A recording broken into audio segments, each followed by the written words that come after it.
hell?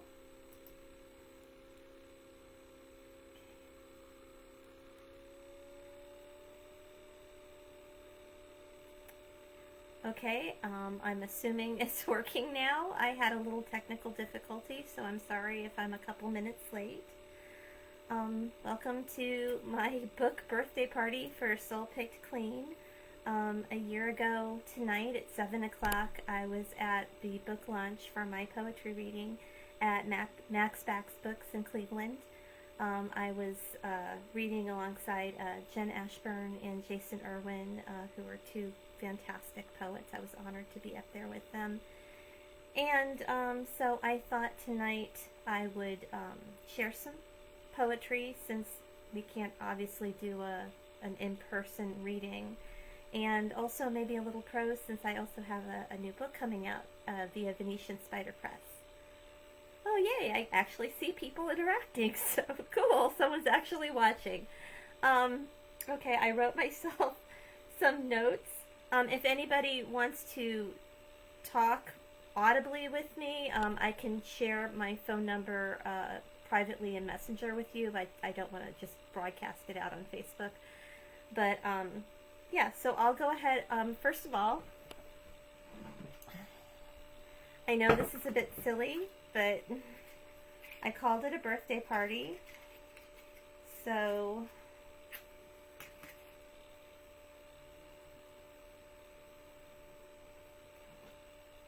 and hopefully my smoke alarm won't go off, but happy birthday to my book.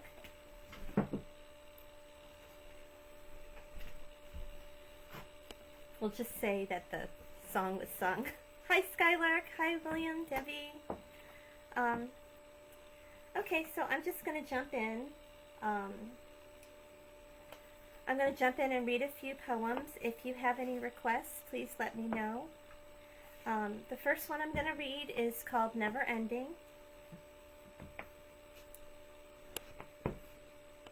Never ending. Working day to day, work you are paid for, work you are not. Never-ending laundry, piles that constantly shrink and grow, learning to go, just load and unload. Never-ending stacks of dirty dishes, cleaned one meal, uncleaned the next, meal after meal after meal throughout your life. Breathe in, breathe out, until your final breath, until you return to the earthly elements of matter from which you came, matter which you are, matter throughout time, for matter is eternal. Matter makes up the universe. Those who think materialism shallow don't understand everyone and everything matter, because matter is all. Facing that, embracing that, frees you to be you, not conforming to the mold of an uncertain maker. Each simple action measures out the years, simply being mindful of each moment, an open window illuminating each routine. And so you wash another load, watch another sunrise, dry another dish, and face eternity. So, oh, and thank you for saying happy birthday. And say happy birthday to your nephew, Skylark. I decided to just stick to upbeat poems given the situation, because everyone is already very stressed and just don't want to add to the stress by reading something that's kind of a downer. So most of them are not that way, but some of them are a little more tense than others. I did a poetry reading download earlier today, so I need to pick something that's not going to be in that, or at least not too many. So this next one is called Atheology, and I wrote this as a positive response to people talking about atheism in the negative, because it's hard to explain something that defines itself by what it doesn't believe in. And so people think of atheism, a lot of people think of atheism as being a very dim outlook on life, and so I wanted to show it differently. So this is called Atheology. Atheist creation. The eternity of a starry night, gazing into millennia past, remembering we are all composed of stardust. Atheist God. the voice that whispers inspiration in the darkness, in the soft quiet of an afternoon before the rainstorm, when electricity is in the air and all dreams seem possible, in the zone of contemplation, in the act of creation of life and art, and the crafting of something that before only lived in the heart and mind. Atheist afterlife, the soft whisper of friends remembering the past and dreaming of the future. Return to dust and earth, our matter neither created nor destroyed, merely transformed to continue the cycle of life. We never cease, we exist in each eternal moment.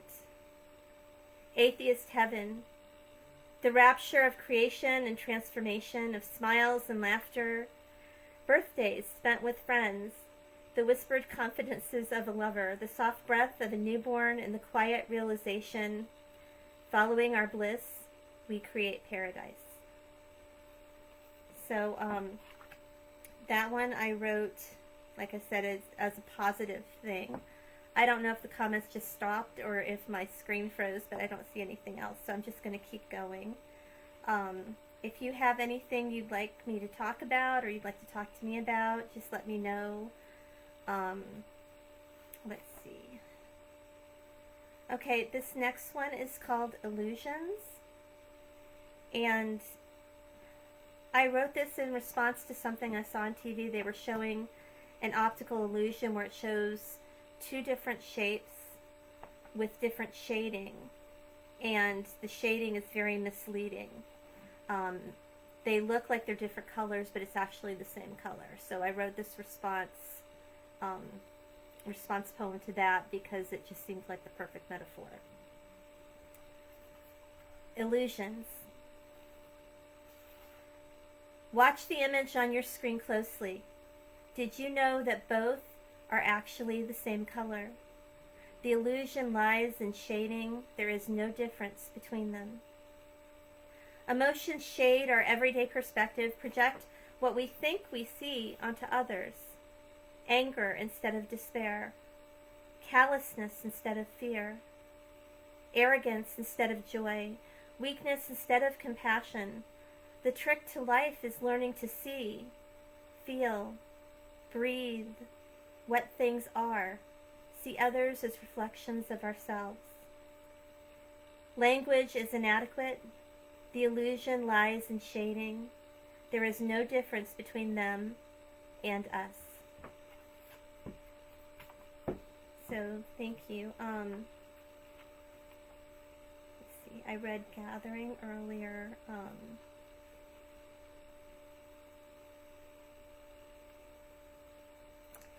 Okay, well here's one. Like I said, I wanted to do something a little more lighthearted for tonight. And this may flop because whenever I read something that's supposed to be funny, it never gets a laugh. But I'm going to try because I'm safe at home and I can't see your faces. So it's called Elegy for a Bear. And this is also out of Soul Pick Flame. Elegy for a Bear. How I would have loved to give you to my infant son, a giant teddy for him to snuggle against. Soft and sweet, I don't even know when I lost you. Big, brown, hairy beasts with black button eyes that gaze out of the darkness, guarding the room from the aliens that might kidnap me or the monsters under my bed, if my feet stick out over the edge. Your sheer size, your enormity, larger than my own prepubescent body, made me feel safe. At least safe once I realized your bulk in the bedroom's corner was not an alien sent to probe me. Now I'm allowed to miss you, now that I'm no longer terrified by your dark shadow. Plus, I still have my dolls tucked away in my closet and under my bed. Uh-oh. So again, that was supposed to be funny. I don't know if you had a laugh, but let's see. Okay, I know since a lot of you are writers, you could probably relate to this one. It's short. It's called I Forgot. I thought of something great, but couldn't write it down. I was in the shower, in traffic, laying down, and couldn't get up. If only it had come at a more convenient time, I'd be hailed for my brilliance. So that's that. I think I'm just going to do one more short one, and then I'm going to talk about prose for a little bit. This one's called Bonsai. Words spill onto the page. Sometimes you need the mess to find the clues you leave yourself. So, and again, I'm going off my notes here. Before I go into the prose, I wanted to just reflect a little. Let's see. Hi, John.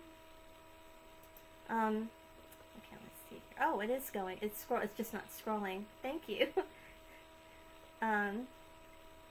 Okay, it was just not scrolling. That's why I couldn't see the responses. Okay, so yeah, the last year has been incredibly rewarding for me. It's I started writing in 2007 when I did my first NaNoWriMo. For those of you who don't know what that is, it's National Novel Writing Month. I had never written anything before other than for school or something like that, and I wrote it as a way of preserving some stories for my son, and the thing that appealed to me was that it was okay to suck. You could be bad, and that was perfectly fine. And so before that, it never occurred to me that I could write anything. And once I did that, and then I edited it, it was still bad. The first one was really, really bad. But I enjoyed it so much that I was able to go and learn how to get better. I joined these writing groups, and I did this online meme called Friday Flash, which John Strother was in charge of, basically. Hi, Sarah. And so I did Friday Flash every week for a while, and I did join these online challenges and everything. And then a few years ago, I started joining writing groups once I got transportation, because I was stuck at home for the longest time. So once I got transportation, I started joining writing groups and going to poetry workshops and poetry night, and I got better. And I was going to self-publish some of my poems. Hi, Josh.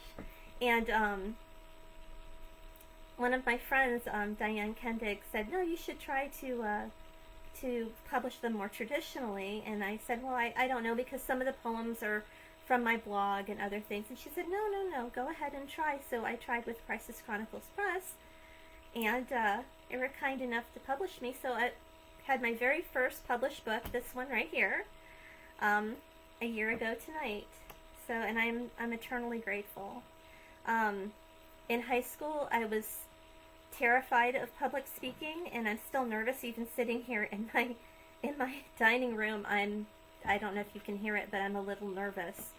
Part of that is allergies, but because my voice is a little hoarse right now. But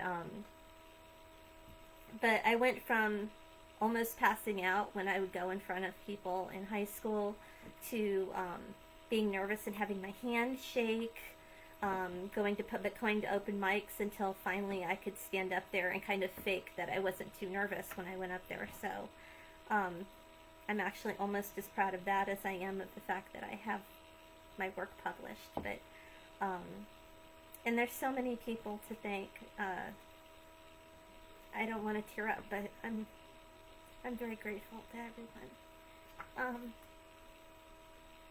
But anyway, so on to something else. I also have a new book coming out from Venetian Spider Press. And I looked at them basically because someone else I admired had a book published through them, and I really liked the way his book looked. So I checked them out and submitted, and they were kind enough to accept my work. So I'm not sure of the exact date yet, but pretty soon I will have a short story collection from Venetian Spider Press, and the short story collection is called An Optimist Journal of the End of Days and Other Stories.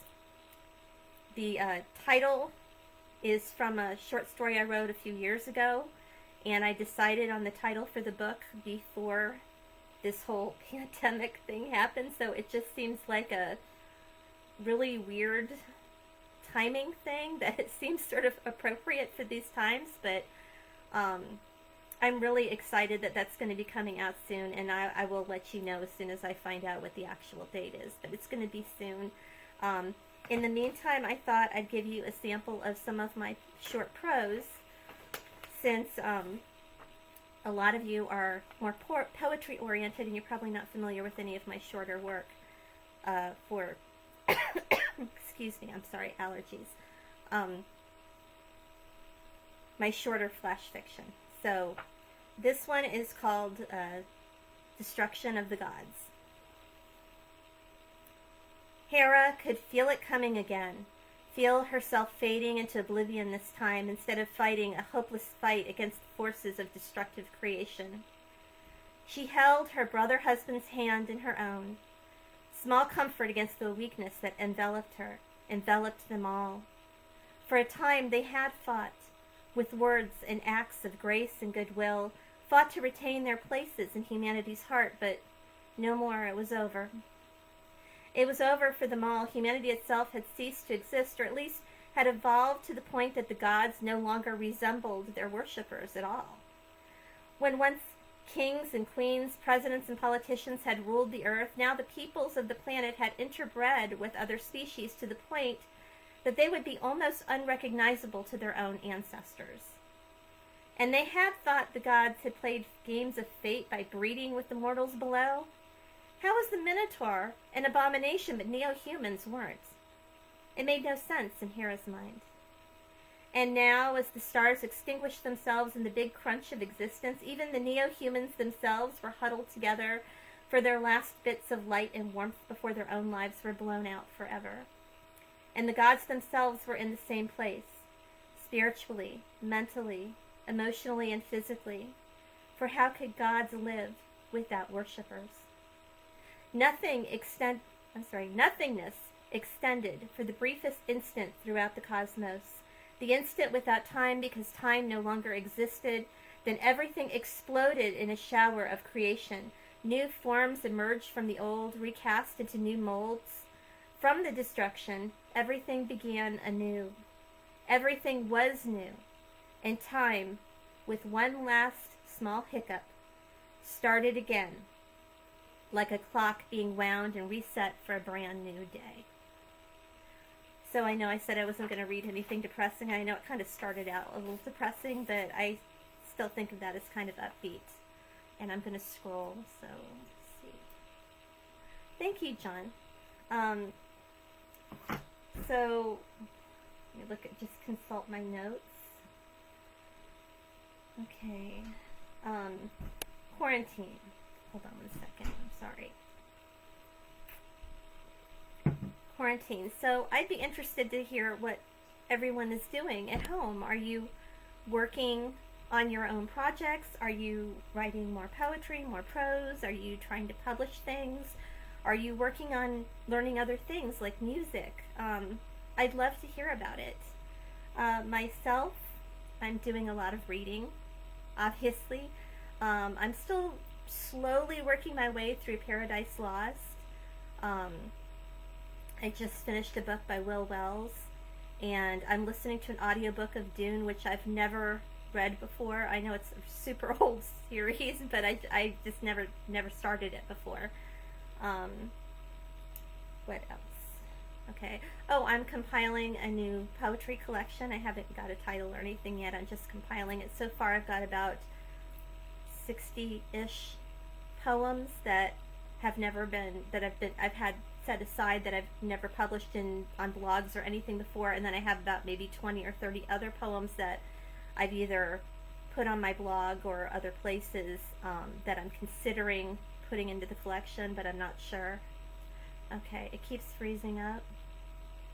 Okay, I don't know how to fix this. This is my first time doing this. It might just be the connection is a little slow. I apologize for that. If you guys wait a second, I will do a quick drawing. You have writer's block? Does anybody have any advice for writer's block? My personal advice is that when I have writer's block, what I do is, and I know it sounds stupid, but I write anything. I mean, any stupid thing that comes into my head, and it's awful. You know, even if it's just me writing, I am sitting here writing and I can't think of any stupid thing to write about, and I feel like if I write that, eventually I'm going to get through all whatever's blocking up my mind and get to the stuff that that actually makes sense. And then later on, I could just cut all that other stuff out. That's how I deal with it. I don't know if anyone else has any other suggestions. Let's see. Anybody else working on anything? I'm sorry, like I said, I have allergies. It's a little problematic that my allergy season coincides with this other thing, but I assure you it's just allergies. I'm still self-quarantining and everything, but we have 2 dogs, a cat, and springtime allergies, so anyway, I'll do the book giveaway in a minute. Let me just hold on one second.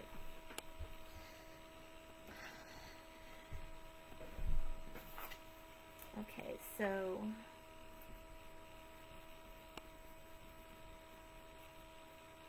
let's see. Let's see. Hold on, I'm so sorry.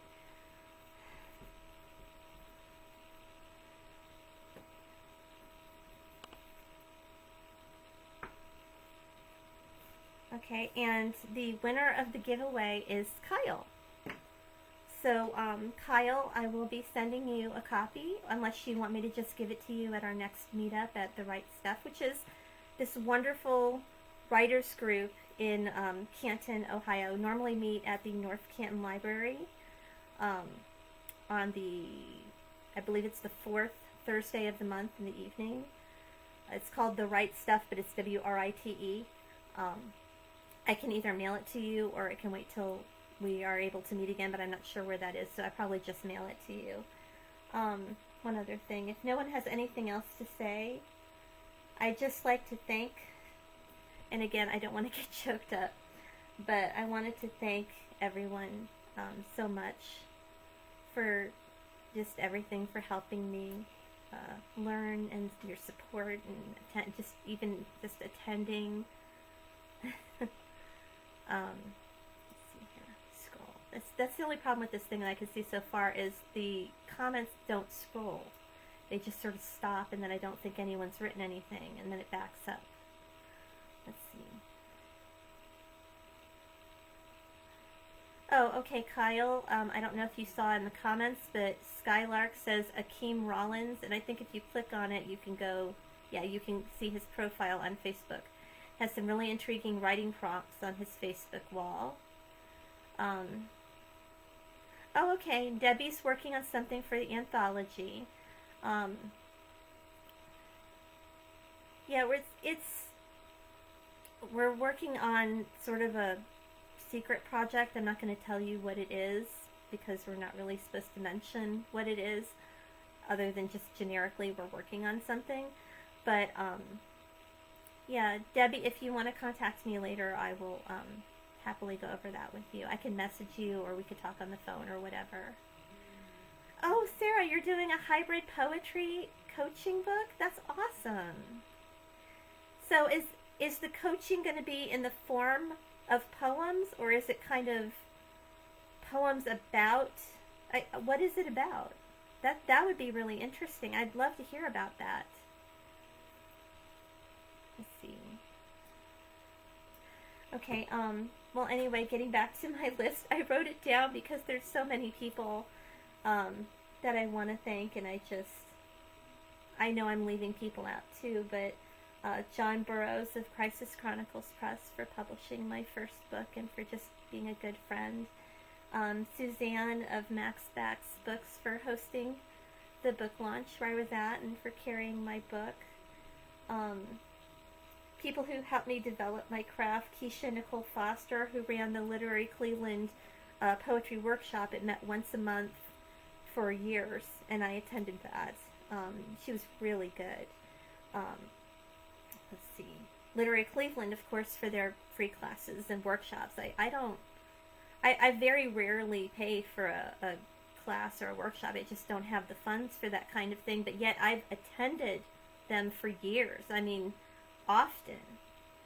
And it's helped me so much. Diane Kendig for her advice and for her example. She's a very socially conscious poet, and she's an inspiration. Super secret project is poetry for Space Force. Damn it, you figured it out. I guess I'm off the project now. The secret's blown. Thanks a lot, Skylark. And I appreciate you making me laugh too, because I know it seems silly. I'm sitting in my living room, but I'm still kind of nervous. Stephen Teresa Brightman for doing the Latitudes Poetry Night every month. And Don Ake, who is the person who created the Right Stuff Writers Group, for his leadership, as well as all the other writers in the group that inspire me just by their example or just knowing them. And there's some, I don't understand when people say that the writing community is isolated, that people who write in isolation, because I've never experienced that. Even when I was stuck at home, I've never reached out to someone online or, in real life later on and asked for help and have them not be generous with their time. NaNoWriMo, obviously, for getting me started, because I've been a bibliophile my whole life. I've read books. I've wanted to read books before I even wanted to read. I just always loved books. And NaNoWriMo was what made me realize I could actually write. It wasn't so mystical that I could never ever do it myself. I could get better. And I think I did. So, well, I know I did, because that first one was awful. It was just terrible. But, and of course, last but not least, my family. My husband, Doug, for supporting me in my endeavors, and my son, Christopher, who is my muse. He's the reason I started writing, other than NaNoWriMo. And I've run almost all my stories by him and a lot of my poetry by him. He's always like my first proofreader, where I'll read something to him, or he'll read it, and then he'll give me advice, and oftentimes the advice is extremely helpful. So that's it. So do you guys want to do anything else? I shared a recipe for the chocolate cake that I made for the book earlier on Twitter, so if you want, I could share that recipe in here after I turn the video off. But I think that's it, unless you guys have anything else you'd like to say. I feel like I'm just standing here talking at a screen and I don't know what else to say. So I'll give you a second, and if I don't hear anything else, I'm going to assume that this is done, and I thank you very much for coming to this. I was a little worried that nobody was going to show up at all, and thank you so much. I really appreciate it. Stay home, if you can. Stay safe, stay well, and read often. And one more thing before I forget. If you want to get my book, you can get it through Soul Pick Clean. You can get it through Crisis Chronicles Press. You just Google them, Crisis Chronicles Press. You could order it through Max Backs Books, because the bookstores are going through a hard time right now with the lockdown. Or you could message me and I'll get it from me directly. So any of those options is fine, but thank you so much. I really appreciate you coming. And again, stay safe, stay well, and read often. Thank you. Goodbye. I'm sorry. I guess not. Tell us how you're using your TP stash. I've been making wedding dresses. Isn't that what you use extra toilet paper for? So, okay. All right. That was a wasted comment. And now I'm gonna exit on a low note.